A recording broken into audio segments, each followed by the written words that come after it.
Hello and welcome to my channel.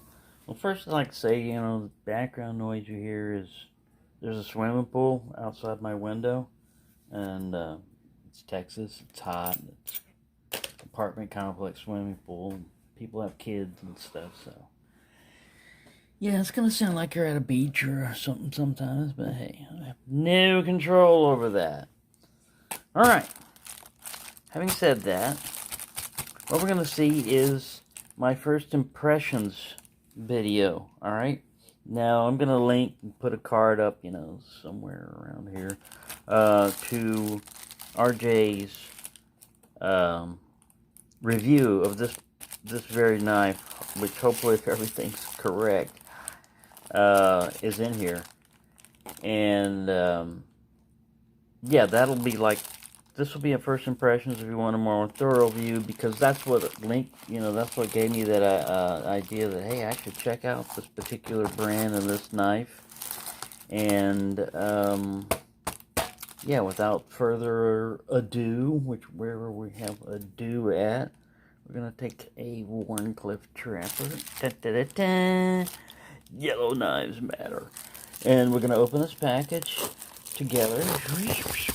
Look at that sucker go. The only thing stopping is I'm running all the way down to the thing, which there is nothing to cut with, but it's sharp. Alright, we're trying to keep this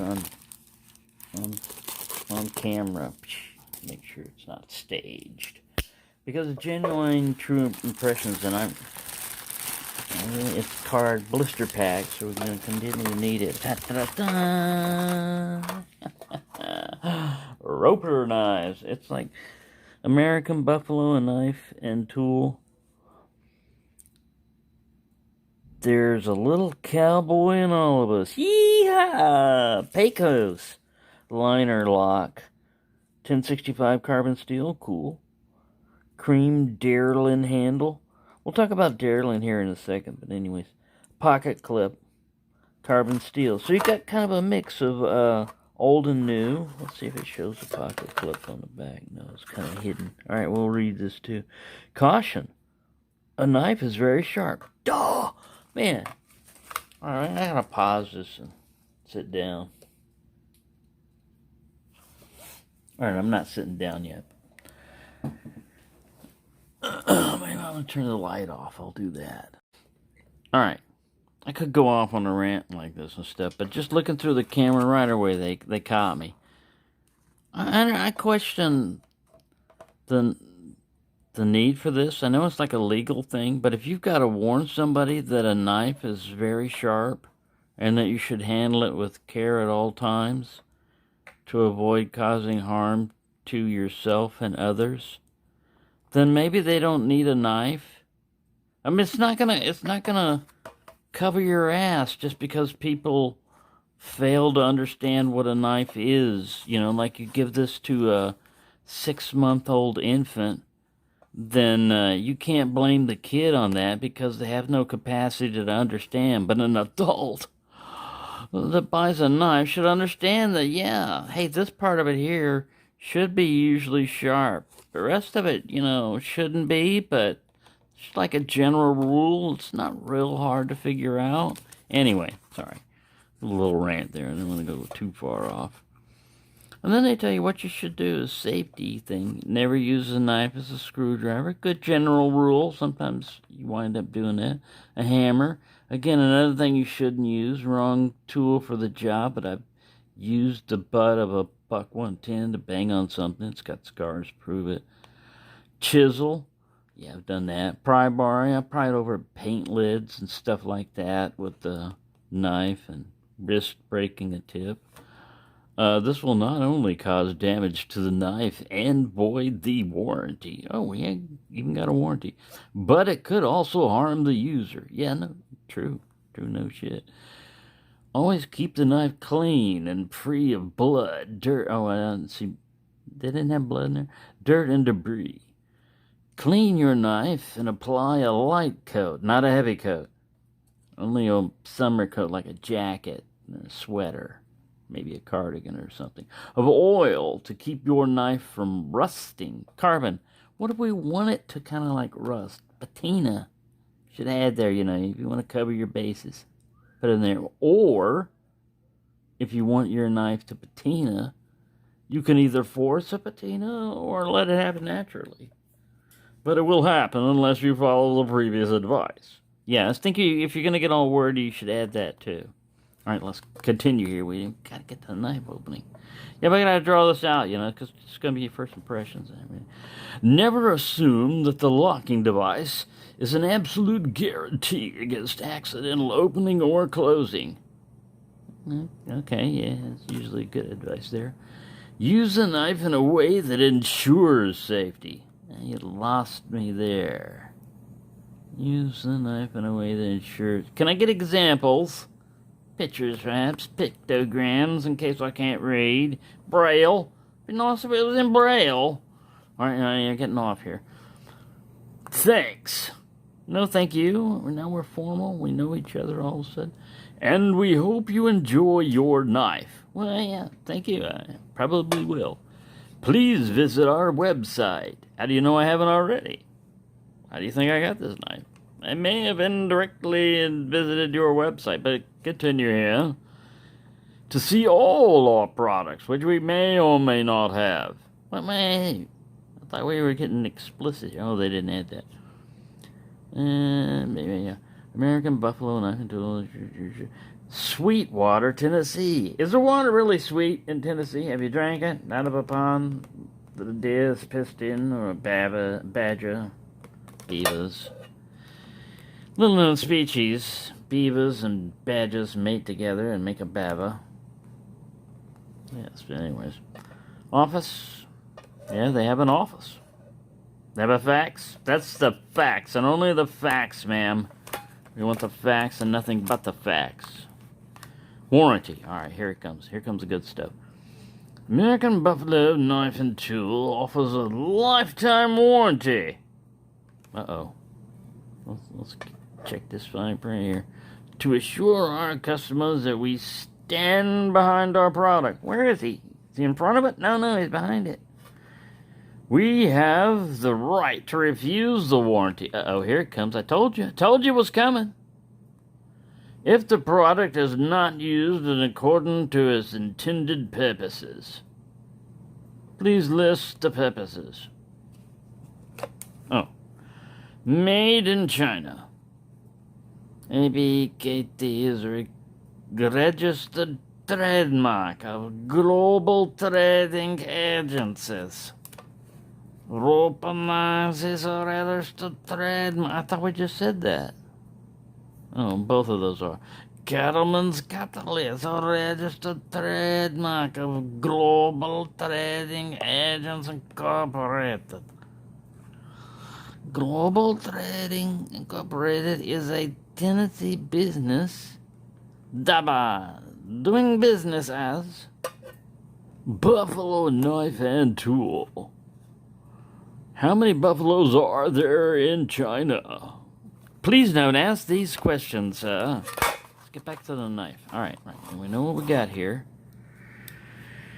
This is the dangerous part they didn't warn you about in school. Now, plastic is very dangerous. So, generally, the general rule is use your brain when at all possible.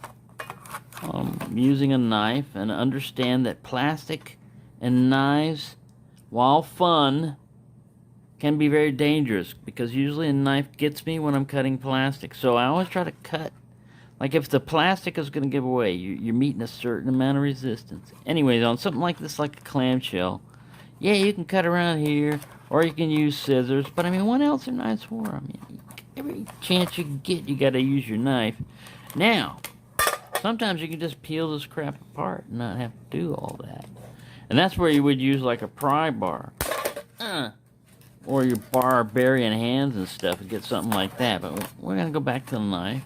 Slightly safer.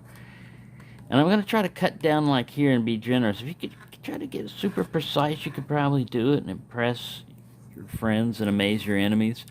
But you stand a good chance of scratching something already. Alright, there we go. We're going like this. I'm just using a worn clip because it's pretty good. You can guide the tip, put all the pressure just on a tip, not having like a big or a curved one. So it's like, eh. All right, get back to cutting, you. Sorry. All right, we're gonna go do like this and do a little sawing motion. Yes, that's nice, very nice, very nice. Nice slicing it in there. Yes, the thing is elaborate, yeah. All right, we gotta get back in here. See how that went? It went like this and went ping, and look at that. That could have been your DNA and blood everywhere. If you weren't careful, ooh, look how buttery it goes like this. Wee. Wow, that's kind of like going with the grain and against the grain there. I don't know what was going on there. It's been the angle. Angle to dangle. Watch your vector, Victor. Oh, wow. Roger. You call me Roger. Alright, there we go. That's enough. You know, to get carried away as long as you get your package out. There's nothing else we need from this other than dispose of it improperly. There we go. Alright, let's set that there. Readjust the camera. Get a drink. Alright, that's better. Alright, my first impressions. Clamshell packaging, we already went through that, but you can see how that, you know, it'd just be better to me. Plastic. This will kind of tie into the handles, the word Darylin. Darylin is, it's just like, it's a company owns the trademark name of Darylin. You can call something composite plastic or... You know, nobody has a trademark, you know, on the word yellow, so you can call it like yellow. Or, you know, synthetic or whatever. But if you start using words like Darylin and it's not made by DuPont or whoever owns that trademark name, then boom, you've got something that is like, that's why the thing's a registered name, because they paid some money to say, hey, we want this stuff because we make it a certain quality. We want this stuff registered in our name, you know. And anybody that pulls off something of inferior quality and tries to say it's the same stuff, we want to be able to say, no, that's not our stuff. That's why you can call it whatever you want, but you can't call it our stuff. Basically, that's a bunch of legal crap broken down into Darylin. Same thing with like Q-tips. When I was a kid, you know, we always called them Q-tips because that's what Mom always bought, the actual, you know, like Johnson & Johnson, I guess, brand. And people used it so much, it became like a trademark thing. So let's get back to the knife. First off, I like the saber grind. I haven't closed it yet. It's thin. It's not as heavy as I thought it might be. Let's look at the fit and finish. Not bad for a folder. We're gonna look at it completely closed. I'm just looking at it for like right now. Clean, pretty clean in the well. A lot cleaner than a Rough Rider usually comes to you. Ooh, a clip. Man, a nice long clip. I think he discussed that in his review, but because he had carried his for a while. It's not like a normal, you know, it can stay like that. It's not like that kind of a thing because it's a lock. Alright, it's a liner lock. Let's look at our lockage. Alright, there's a little, let me check that. Let's zoom in some here. Alright. Yeah, now keep in mind, this was through Amazon and everything. It's a made in China knife, and it was only $20 delivered to the, literally delivered to the door just like minutes ago. So here's the model number. PRC means People's Republic of China. Again, I try to keep politics and everything out of a knife. All I'm looking at is the quality of the knife, the cost of it. Country of origin can come into play if you're worried about like shipping availability and shipping cost and quality standards of stuff. There's a little bit of, this is carbon steel, remember, right? So we already got a little natural patina going on. It's got a little light oil on it. Nothing super bad. The edge, I'm just kind of like looking at the edge grind right now. Pretty even all the way down. Not bad. Let's check this side. Catch the light. Pretty good. There we go. Pretty even. I'm impressed with that right there. You got a nice sharpening choil. It's not a finger choil. It's got a nice little logo with a rope. That's cool. I hope they don't get carried away and start putting a big R on their bolster. Roper knives. Not bad. Not bad. Yeah, this isn't bad. My first impression is not bad. I'll tell you how it works, with carrying it and everything. Fit and finish. Remember, it's a $20 knife. Again, not bad, not bad.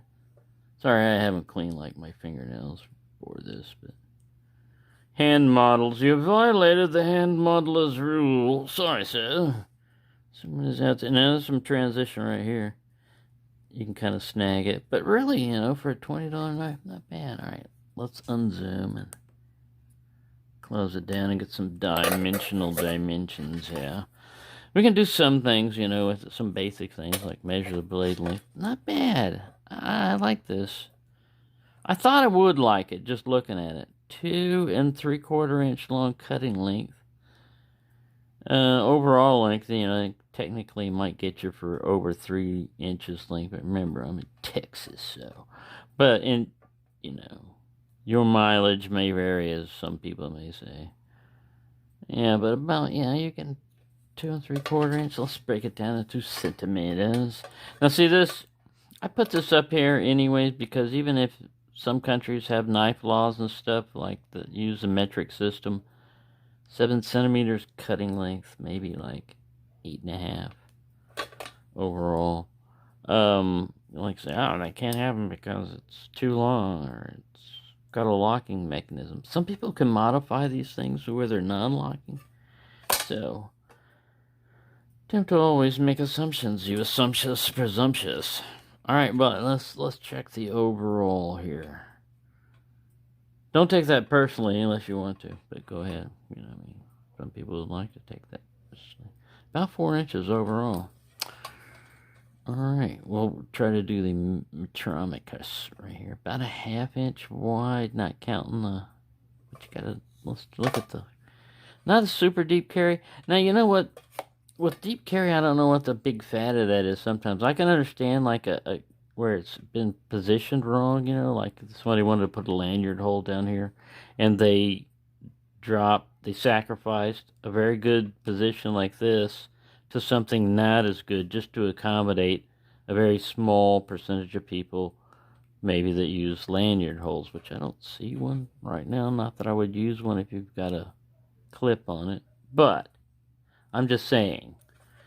I don't mind a little bit sticking out because then I got this much, that I can grab on. And again, it depends on your place, what they consider concealed carry and stuff. Here, Texas, you can carry a firearm concealed, so no permit. So a knife is not a big issue.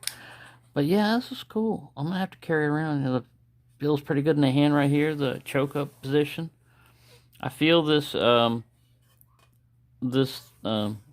a little bit, but not prohibitively so.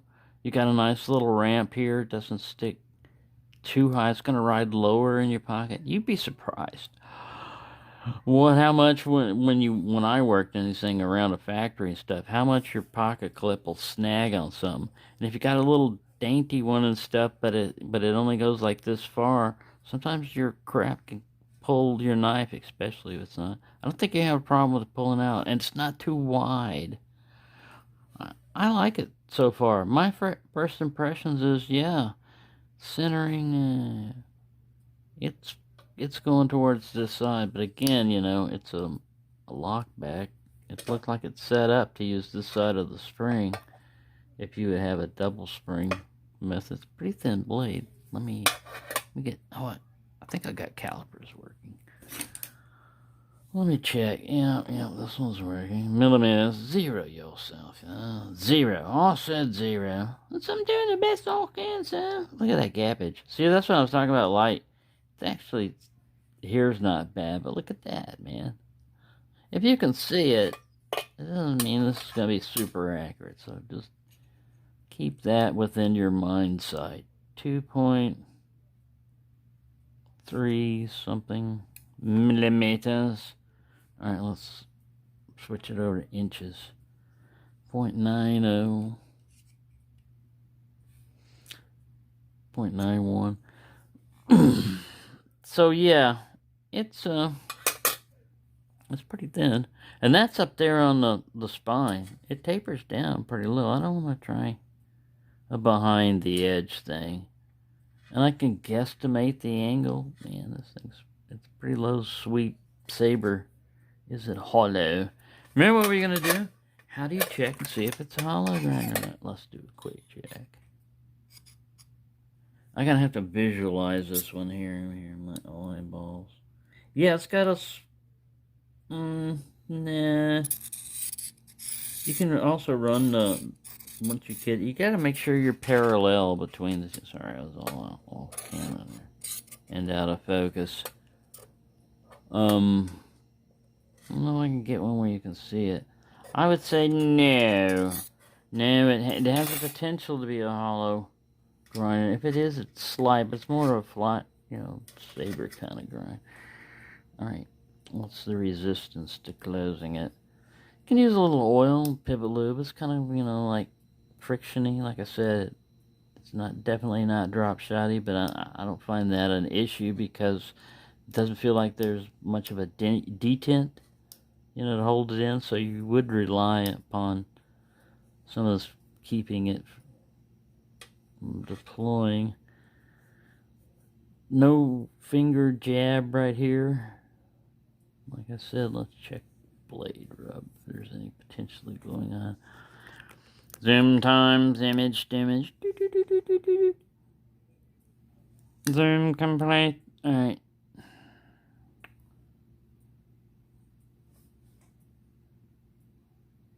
I don't see anything as far as like blade rubbage. Rubbage! Did you say rubbage? Not that kind of rubbage. Rubbish, you mean? Well, did you just call me rubbish? Yeah, so there you go. I hope you've enjoyed that quick. I like it. I like a thing. And guess what? It's technically a yellow knife. I think it's been accepted by the YKM Society as one of their brethren. So,